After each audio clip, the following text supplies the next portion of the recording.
la sorpresa de poder conocer hermanos de Puerto Madryn, pero fue todavía más grata la sorpresa cuando Marcos me dice vamos a hacer una reunión conjunta con hermanos de Boulevard Guzmán.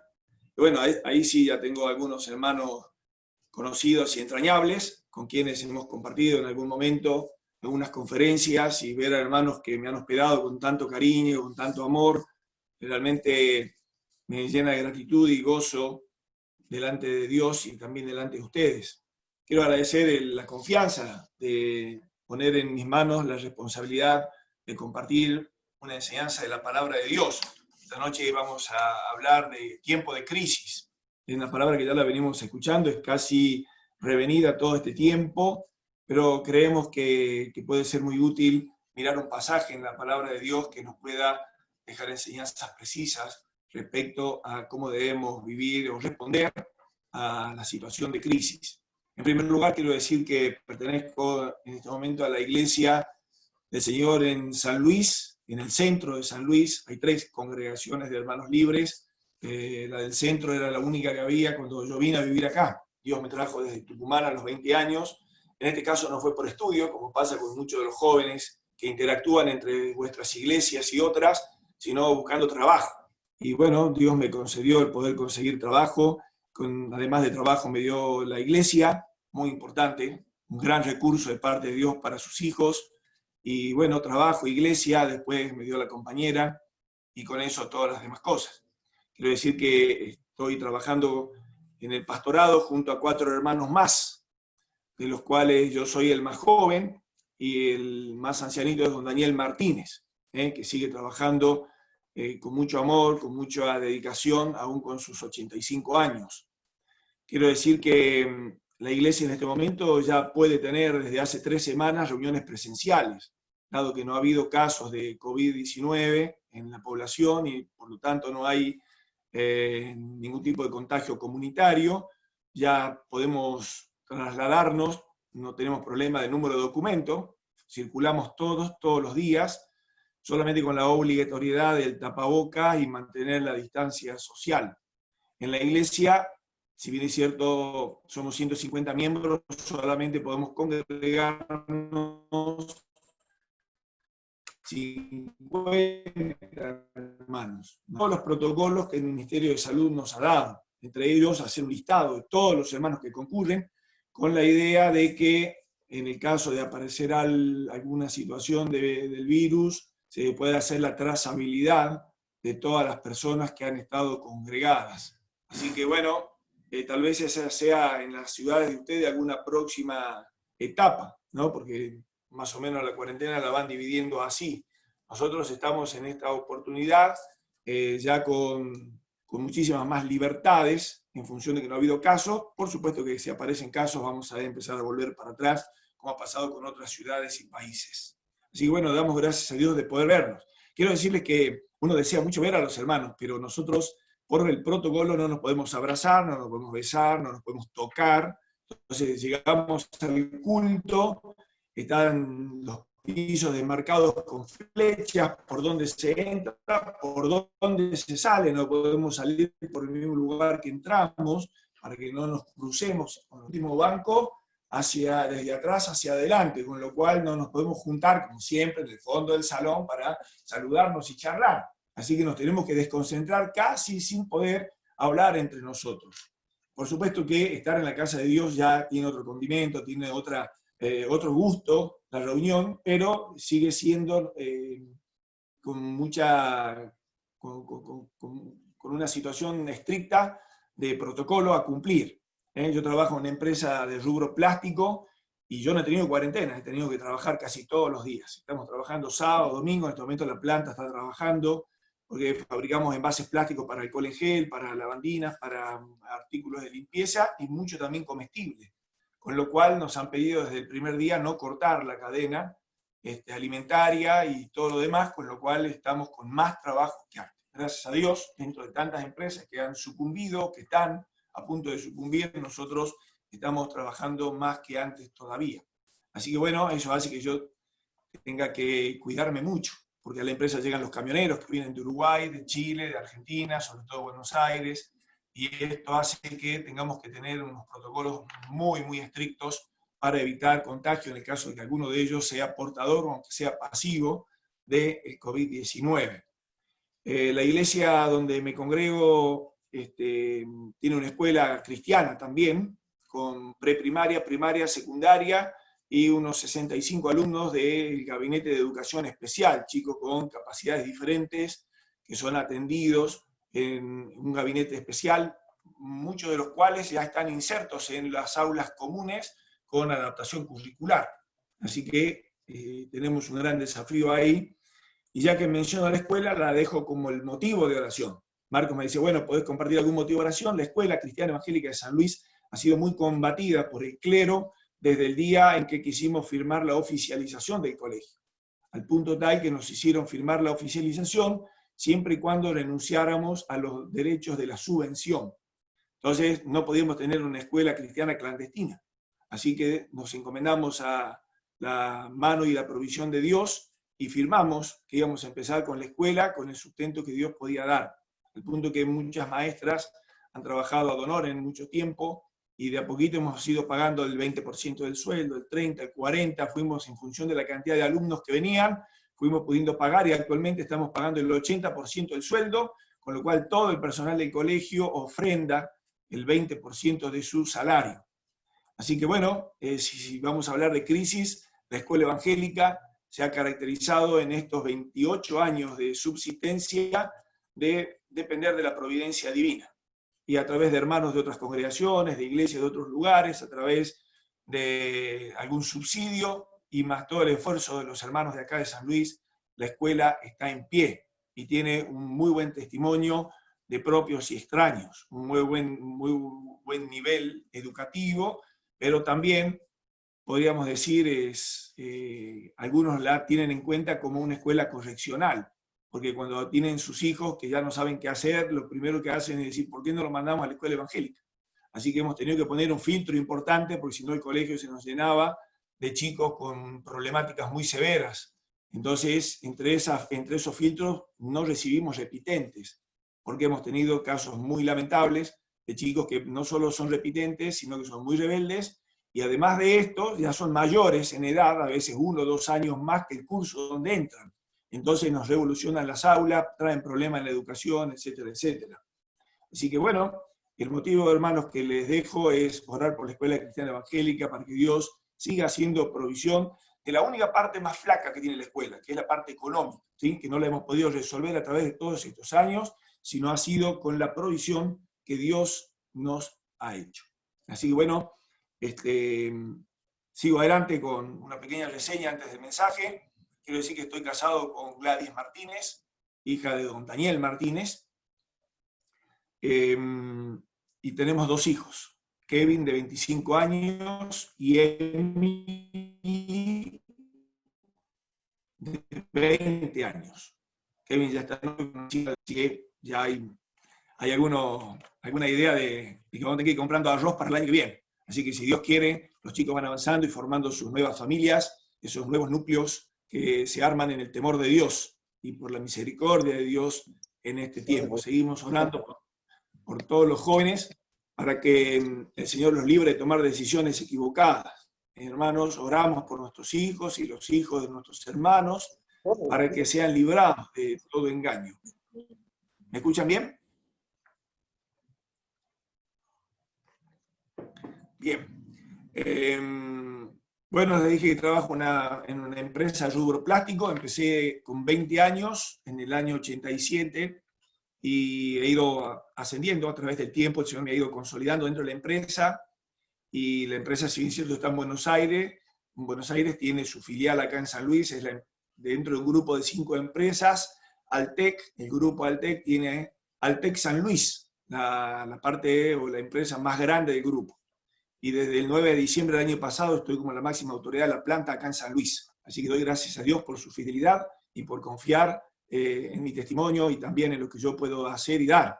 Así que me siento de alguna manera, me sirve mucho el ejemplo de José, muchísimo, José y Daniel, estos varones que por su integridad llegaron a estar prácticamente en los más altos de sus puestos, de los lugares donde Dios les permitió llegar. Y bueno, poder brillar aún en la corte pagana, Así que aquí estamos sirviendo al Señor en esto también. Bueno, no sé si alguien quiere hacer alguna pregunta sobre el tema personal o particular, y si no, arrancamos con el tema que tenemos esta noche.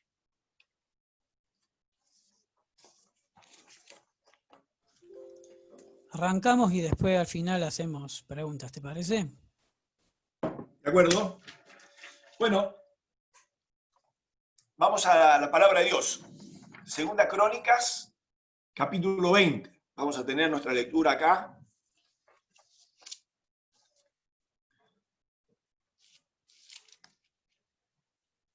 Yo he tenido algunos problemitas con el internet para conectarme. Actualmente parecería estar bien. Si les pido, por favor, si en algún momento no se escucha bien o se entrecorta, me hagan alguna seña.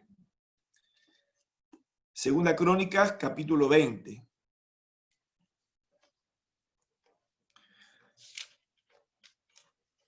Desde el primer versículo dice: pasadas estas cosas, aconteció que los hijos de Moab y de Amón, y con ellos otros de los amonitas, vinieron contra Josafat a la guerra. Y acudieron algunos y dieron aviso a Josafat diciendo: contra ti viene una gran multitud del otro lado del mar y de Siria, y he aquí están en Hasesón Tamar, que es en Gadi. Entonces él tuvo temor, y Josafat humilló su rostro para consultar a Jehová, e hizo pregonar ayuno a todo Judá. Segunda Crónicas 10, versículo 4. Y se reunieron los de Judá para pedir socorro a Jehová, y también de todas las ciudades de Judá vinieron a pedir ayuda a Jehová. Vayan tomando nota de estos versículos. Entonces Josafat se puso en pie en la asamblea de Judá y de Jerusalén, en la casa de Jehová, delante del atrio nuevo, y dijo: Jehová, Dios de nuestros padres, ¿no eres tú Dios en los cielos y tienes dominio sobre todos los reinos de las naciones? ¿No está en tu mano tal fuerza y poder que no hay quien te resista? Dios nuestro, ¿no echaste tú los moradores de esta tierra delante de tu pueblo Israel y le diste a la descendencia de Abraham tu amigo para siempre? Y ellos han habitado en ella y te han edificado en ella santuario a tu nombre, diciendo, y presten atención al versículo 20 y piensen en lo que pasa hoy: si mal viniere sobre nosotros, o espada de castigo, o pestilencia, o hambre, nos presentaremos delante de esta casa y delante de ti, porque tu nombre está en esta casa, y a causa de nuestras tribulaciones clamaremos a ti, y tú nos oirás y salvarás. Ahora pues, he aquí los hijos de Amón y de Moab y los del monte de Seir, a cuya tierra no quisiste que pasase Israel cuando Perdón, venía de la Basilio, tierra. Sí. perdón que te interrumpo. Capítulo y versículo reitera, que me parece que está bien. Segunda Crónicas 20. Ah, bien. 20 versículo. Ahora vamos, versículo 10. Bien, bien. Gracias. No, ¿por qué? Ahora, versículo 10. He aquí los hijos de Amón y de Moab y los del monte de Seir, a cuya tierra no quisiste que pasase Israel cuando venía de la tierra de Egipto, sino que se apartase de ellos y no los destruyese. He aquí ellos nos dan el pago, viniendo a arrojarnos de la heredad que tú nos diste en posesión. Oh Dios nuestro, ¿no los juzgarás tú? Porque en nosotros no hay fuerza contra tan grande multitud que viene contra nosotros. No sabemos qué hacer, y a ti volvemos nuestros ojos. Y todo Judá estaba en pie delante de Jehová con sus niños y sus mujeres y sus hijos.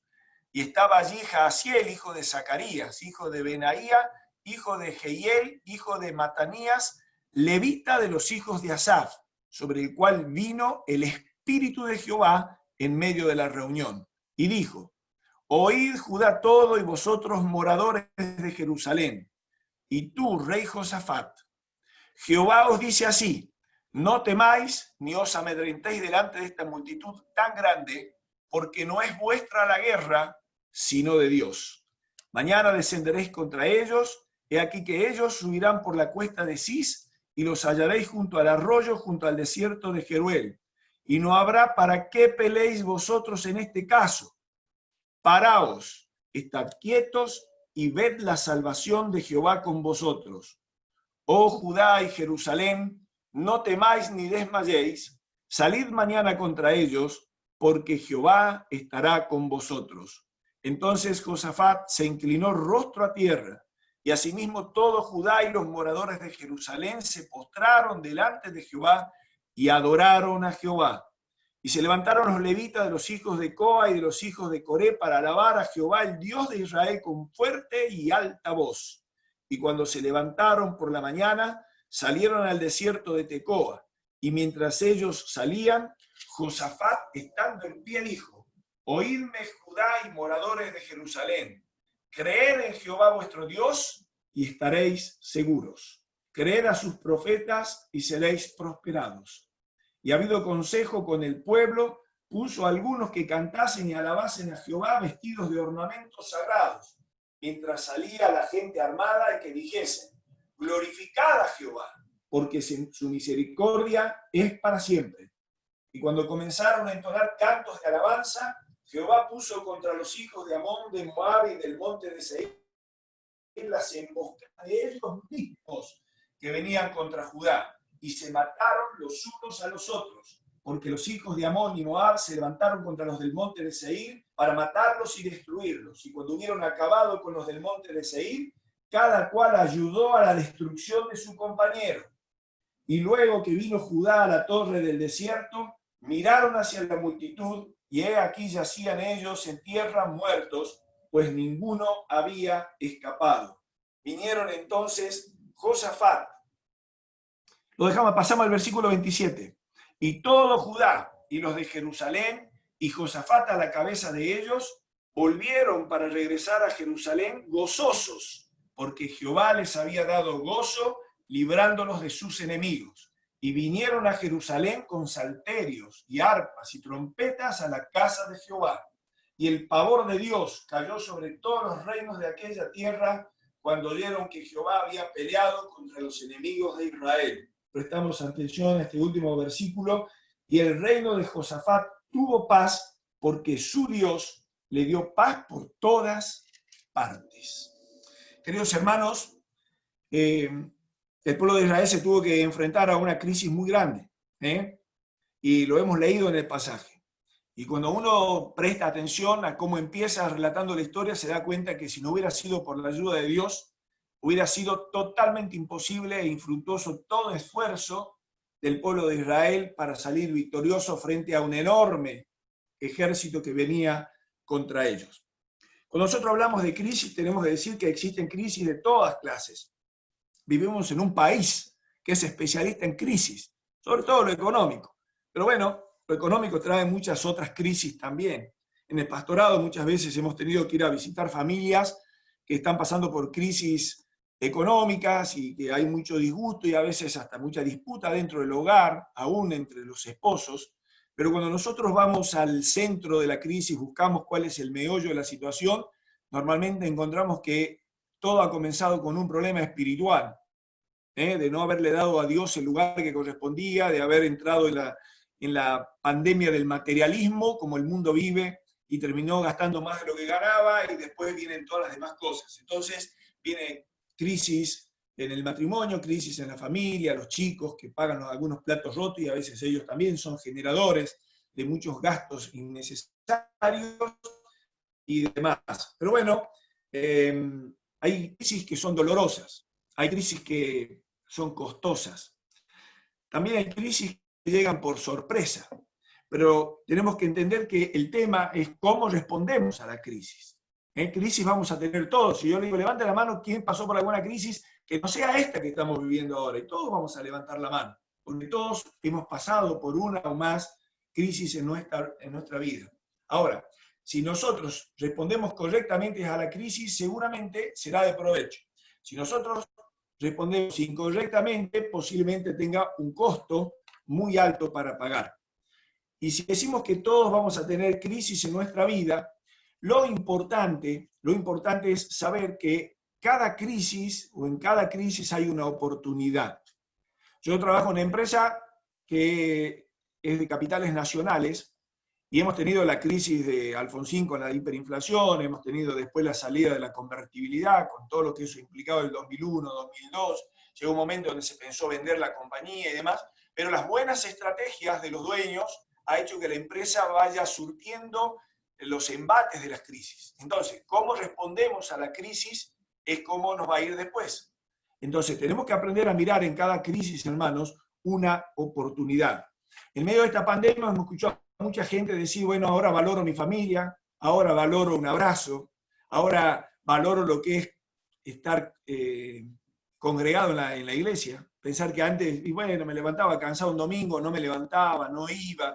Hoy día, cómo extraño rodear la mesa, cómo extraño un abrazo de los hermanos, cómo extraño la reunión de oración, etcétera, etcétera. Entonces, de estas crisis surgen oportunidades de poder reflexionar respecto a cómo las estamos enfrentando.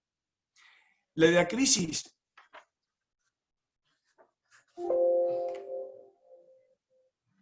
¿se cortó ahí? No, te escuchamos bien, ¿eh? Sí, yo te veo a vos nada más ahora, no sé si me ha pasado algo acá. ¿Los demás me escuchan? Si los demás me escuchan, sigo. Bien. Sí, escuchamos. Bien. Bueno, decíamos de que de las crisis tenemos que sacar la oportunidad para madurar, para crecer. Recién el hermano que oraba decía justamente esto, que podamos madurar, que podamos aprender. Y es importante que en medio de estas situaciones nosotros podamos crecer. Ahora, es muy importante que en medio de la crisis encontremos la oportunidad para que crezca nuestra fe. Muy importante que crezca nuestra fe.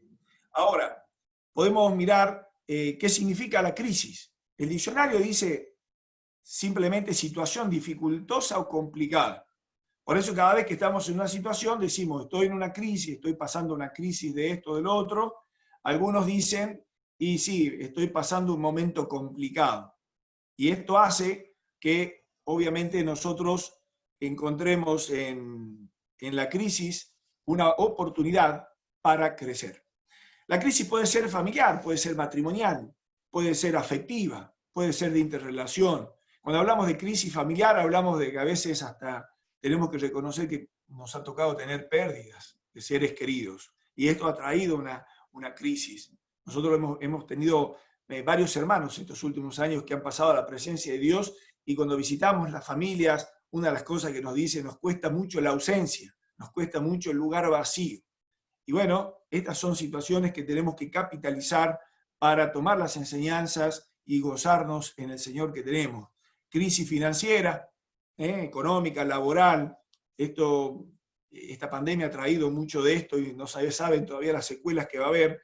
Crisis espiritual, porque no le damos a Dios el lugar que Él debería tener. Y aquí hablamos de prioridades. Es muy importante, hermanos, que no dejemos y no perdamos nuestras prioridades, que sepamos vivir a la altura de lo que la Escritura nos enseña, y sea Dios la prioridad número uno en nuestras vidas. ¿Me están escuchando bien? Yo no los veo solamente a Franco. Franco, ¿están los demás ahí? Pues yo no los veo, vos ahí se me perdieron las pantallas. Estamos todos y se los ve bastante atentos. Bien. Bueno, vamos a ver 5 pasos entonces para salir de la crisis, de acuerdo al pasaje que nosotros hemos visto recién.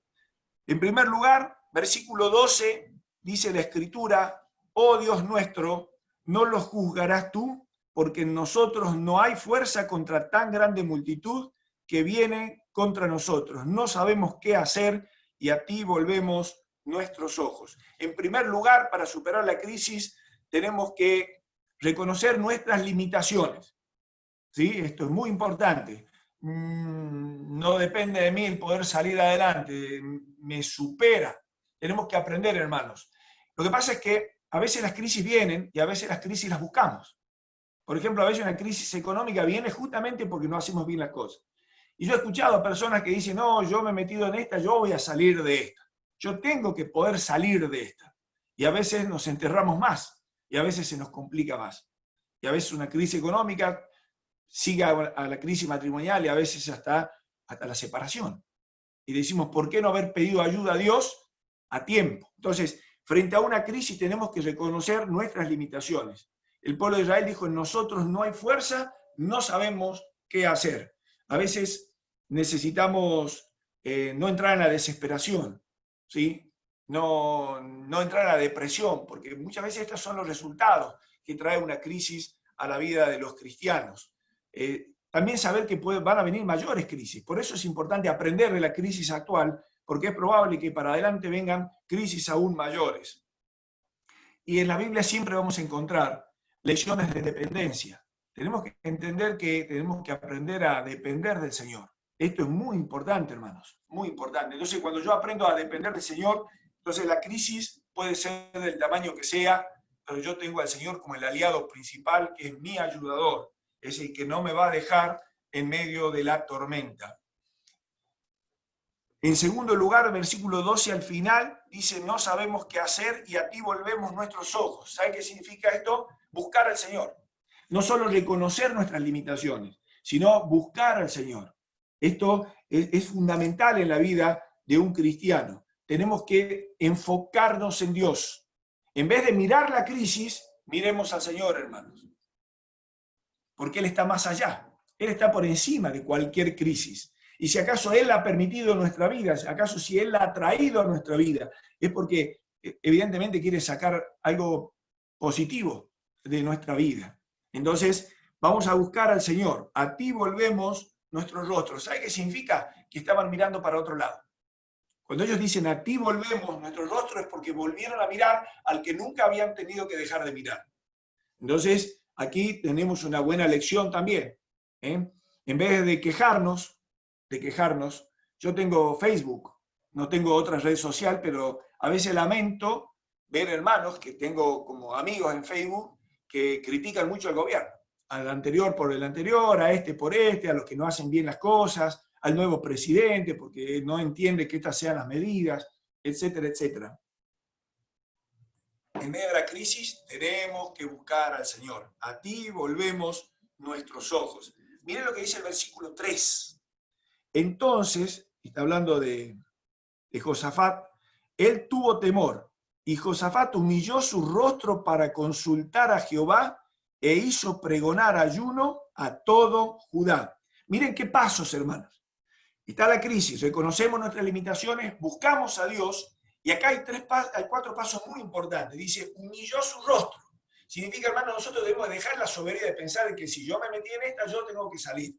O que no puede ser que una crisis que a mi juicio es pequeña o que tiene motivos pequeños, yo no la pueda surtir, no la pueda pasar. Entonces, humilló su rostro, dice. Esto significa dejar de lado la autosuficiencia. Hermanos, tenemos que doblegar nuestra cerviz y reconocer que sin Dios no somos nada y nada podemos hacer. Dice, consultó a Jehová, buscó al que todo lo sabe. Consultó a Jehová, pregonó ayuno, dice, pregonó ayuno. Hermanos, es importante que entendamos también el concepto porque consultar al Señor no es le reclamo a Dios, no es venir con nuestra soberbia a decir por qué yo no tengo, no logro o por qué a mí me ha tocado esto. Simplemente es consultar al Señor para tener de Él respuesta frente a la crisis. El Señor nos promete ayuda, nos promete sostén, socorro, pero obviamente nosotros tenemos que consultar al Señor. Y el ayuno, en primer lugar, es bíblico, hermano. En segundo lugar, el ayuno es personal. En tercer lugar, el ayuno es para casos específicos. Nosotros conocemos grupos religiosos que promueven o promulgan ayuno por cualquier motivo, pero en la Escritura no solo que está el ayuno, tenemos que tomarlo como algo personal, tenemos que tomarlo para casos específicos y siempre debe ir acompañado de oración. Hermanos, ayuno personal tenemos que tomarlo como, no por los alimentos, porque a veces pensamos que ayunar es no comer. Puede ser no comer, al menos por un tiempo. Pero hermanos, tenemos que ayunar de las cosas que nos debilitan, de las cosas que tenemos que reconocer como un lastre en nuestra vida. Por eso Hebreos dice, despojándonos del peso y del pecado que nos asedia. Hermano, ayunar es dejar aquellas cosas que hasta pueden ser lícitas, pero que nosotros reconocemos que nos distraen de las cosas importantes de la vida, de aquellas cosas que nos deberían llamar la atención. Entonces, bajo este concepto es que nosotros podemos decir, bueno, voy a dejar esto. Hablamos con los jóvenes y decimos, ¿cómo les cuesta dejar Netflix o Flow Y a veces escuchamos la charla de los jóvenes y dicen, ya me vi 3 series esta semana, yo no sé cuántas horas son eso, pero la realidad es que a veces queremos que las cosas nos vayan bien sin hacer las cosas bien. Entonces es importante que tomemos en cuenta esto. Dice el versículo 4, y se reunieron los de Judá para pedir socorro a Jehová. Queridos hermanos, cuando nosotros oramos, el mundo tiembla. Cuando nosotros oramos con fe, ponemos en marcha el brazo omnipotente de Dios. Dios está esperando como Padre, que como hijos creamos y confiemos en Él. Y cuando vamos a hacer un pedido vehemente, un pedido a lo mejor por algo que hasta parece imposible, hermanos, para Dios es un halago que nosotros le pidamos, recurramos a Él. Querido hermano, cuando yo reconozco mi incapacidad y me pongo en las manos de Dios, desde mi vida sube un olor fragante a la presencia de Dios, porque la dependencia, el confiar en Dios, no es otra cosa que un acto de adoración. Entonces, Elías oró y llovió. Hace mucho que no llueve, parece que vamos a necesitar un milagro. Elías oró y llovió. Daniel oró, Dios cerró la boca de los leones. Sansón oró y Dios le concedió éxito en su última pelea, en su última batalla. Entonces, está claro que más allá de las circunstancias, orar o nuestra oración con fe siempre será una salida más que oportuna, necesaria, imprescindible, porque estaremos poniendo en marcha la omnipotencia de nuestro Dios. En tercer lugar, esperar en Dios. Dice el versículo 17, no habrá para qué peleéis vosotros en este caso. Paraos, estad quietos y ved la salvación de Jehová con vosotros. Esperar en Dios es una buena lección. Nos cuesta esperar en Dios. Y siempre decimos que esperar en Dios nunca es fácil, pero siempre es sabio. ¿Por qué?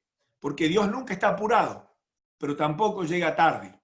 Frente al inminente enfrentamiento que tenía el pueblo de Israel, oraron al Señor y no fue tarde. El Señor les dio las instrucciones y ellos pudieron salir adelante de esta situación.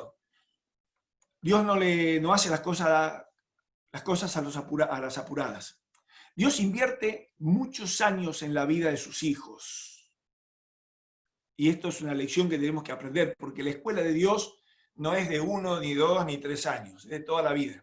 Y hay materias difíciles de cursar, algunas difíciles de aprobar, pero el Señor es nuestro ayudador, Él es nuestro gran maestro.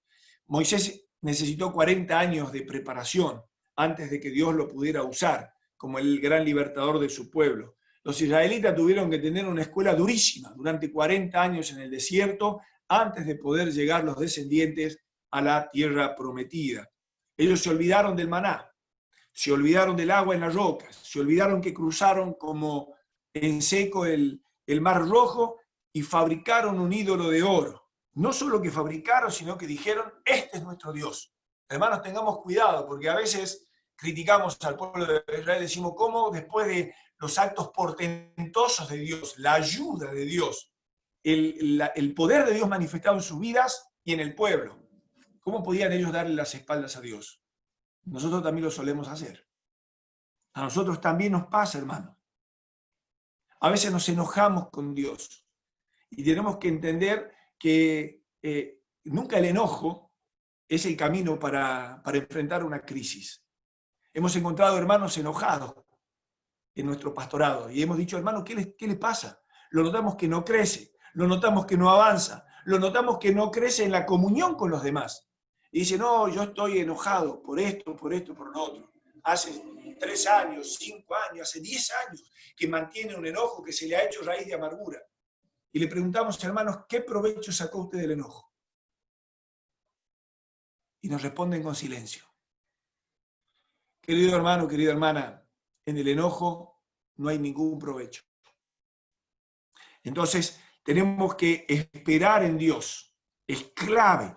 Vale la pena esperar en Dios. Yo sé que no es fácil, a ninguno nos resulta fácil esperar en Dios, pero hemos esperado a nuestra compañera, hemos esperado el trabajo, hemos esperado lo que Dios nos ha querido dar, y cuando hemos esperado en Dios, no nos hemos equivocado. A veces nos hemos apurado, y en vez de esperar el plan A, nos hemos querido aferrar al plan B, y no siempre nos ha ido como hubiéramos querido. Las crisis pasadas, queridos hermanos, y las oportunidades que resultaron de ellas nos tienen que hacer pensar. Si ya ha habido una crisis que no la hemos abordado bien, la próxima crisis tenemos que abordarla como una oportunidad de parte de Dios, porque Dios las permite para moldear nuestro carácter. Uno dice, ¿para qué viene la crisis? Bueno, el fuego de la prueba, dice el apóstol. ¿Para qué viene? Para moldear nuestro carácter y hacernos semejantes al Hijo de Dios, a nuestro Salvador. En cuarto lugar, confiar en sus promesas. ¿Cómo vamos a salir de la crisis? Confiando en sus promesas. Dice la segunda parte del versículo 17, oh Judá y Jerusalén, no temáis ni desmayéis, salid mañana contra ellos, porque Jehová estará con vosotros. Confiar en sus promesas. Querido hermano, esta es una gran herramienta para salir de la crisis, confiar en las promesas de Dios. Hay 3.573 promesas de las cuales nosotros nos podemos aferrar en la palabra de Dios. ¿Se acuerdan Romanos 8:28? Con Gladys lo habíamos elegido como el texto en nuestra tarjeta de boda. A los que aman a Dios, sabemos, dice, que los que aman a Dios, todas las cosas les ayudan bien. En medio de la crisis decimos, pero si me duele mucho, es muy costosa, en muchas razones en mi familia. ¿Por qué me dicen de que es para bien? Bueno, justamente nos tenemos que aferrar a la promesa de Dios, porque a los que aman a Dios, todas las cosas ayudan a bien. Es muy importante, hermanos, confiar en las promesas del Señor. Forma parte de los grandes recursos que tenemos. Tenemos como grandes recursos nuestro Padre, nuestro Señor, gran recurso el Espíritu Santo, hermanos, para vivir vidas de poder. Gran recurso es la palabra de Dios, hermanos. La congregación de los redimidos es otro gran recurso que tenemos los creyentes, las promesas del Señor, que no solo nos dan ánimo, sino que también enriquecen nuestra vida, porque las promesas de Dios son como preciosas joyas. Abrimos la Escritura y es como que abrimos un cofre con preciosas joyas. Hermanos, allí están para nosotros, para enriquecer nuestra vida. Hay 3 detalles acá. Dice, Jehová estará con vosotros. Dice el versículo 13, y todo Judá. ¿Saben qué es esto, hermano? Unidad. A veces las crisis son personales, a veces son familiares, a veces la crisis llega a la iglesia. Es importante que en la crisis estemos juntos, estemos unidos, batallando en oración, animándonos unos a otros. Dice, versículo 14, y estaba allí Jaasiel, hijo de Zacarías, hijo de Benaía, hijo de Jehiel, hijo de Matanías, levita de los hijos de Asaf, sobre el cual vino el Espíritu de Jehová en medio de la reunión. Querido hermano, nosotros tenemos el Espíritu de Dios, no estamos esperando que venga en el momento de la crisis, lo tenemos y tenemos asegurado el poder, porque no nos ha dado Dios espíritu de cobardía, sino espíritu de poder. Acá tenemos, hermanos, el poder de Dios a nuestra disposición.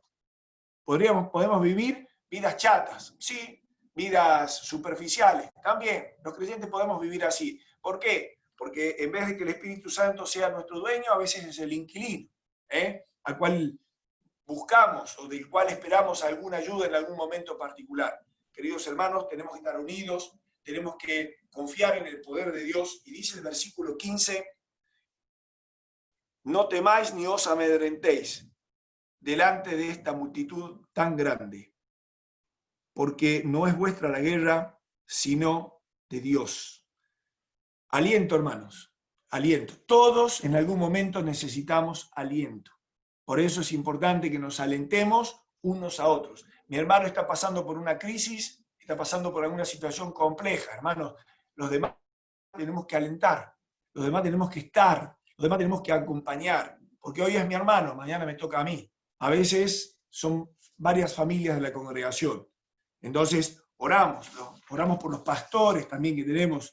Hermanos, en vez de combatir los pastores y decir, yo estuve enfermo y no me vino a visitar. Hermanos, tenemos que orar, tenemos que ayudar, ser columnas en la iglesia, sosteniendo las manos de aquellos que sirven al Señor y que tienen una tremenda, enorme tarea de pastorear la grey del Señor.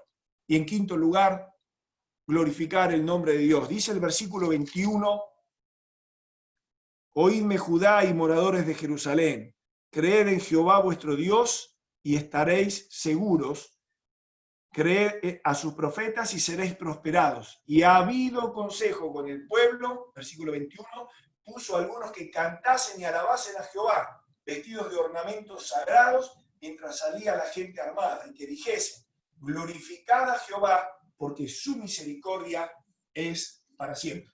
Este es el único caso en la Biblia donde las trompetas, donde los cánticos vencieron a las espadas. Hermanos, la pelea no es nuestra, la batalla no es nuestra. Nosotros tenemos que hacer nuestra parte, pero Dios hace la parte de él. El pueblo de Israel podría haber dicho, bueno, ¿y qué hacemos? Traigan los cañones, traigan todo lo que tenemos, toda la batería de guerra. Sin embargo, el Señor les dio la victoria sin que ellos tuviesen que matar a nadie. Entonces, en medio de la crisis, hermanos, nosotros podemos glorificar el nombre de Dios. Pablo y Silas estaban encarcelados, con los cepos puestos y los grillos, y sin embargo cantaban al Señor. Con el coro acá en San Luis solíamos cantar esa vieja canción. Es mejor. Sabemos, pero es bueno, hermanos, es bueno. Cuando hemos tenido crisis familiares en mi casa en Tucumán, nunca olvido a mi mamá, mientras cocinaba y tal vez con alguna lágrima sobre sus mejillas, cantar en mis angustias, duda Jesús, sobre mi alma derrama su luz. Tenía la situación muchas veces, cantaron, me decía Basilí, ¿por qué no te pones al piano y me tocas el himno que lo sabe todo el Padre? Es mi certitud. Qué preciosa letra. Y ella la cantaba y yo la acompañaba, aún en el dolor, hermanos. Muchas veces es bueno poder cantar. Es una manera de reconocer la grandeza de Dios, nuestra dependencia de Él y saber que aún en medio de la tormenta de la vida, Él está en la barca con nosotros. Solemos cantar, Jesucristo es el motivo de mi canción.